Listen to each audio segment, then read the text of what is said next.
Subrahmanyam for sale cinema hero Sai Dharam Tej దర్శకుడు హరీష్ శంకర్ కడప పెద్ద దర్గాను దర్శించుకున్నారు. పూల చాదర సమర్పించి ప్రత్యేక ప్రార్థనలు నిర్వహించారు.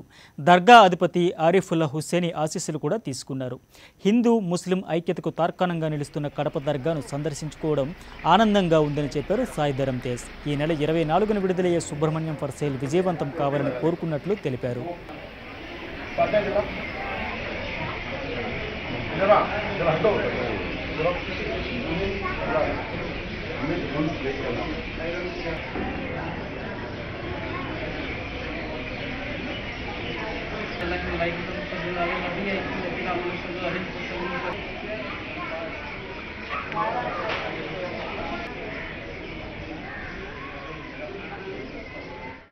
మా cinema Subrahmanyam for sale September 24 release అవుతుందండి.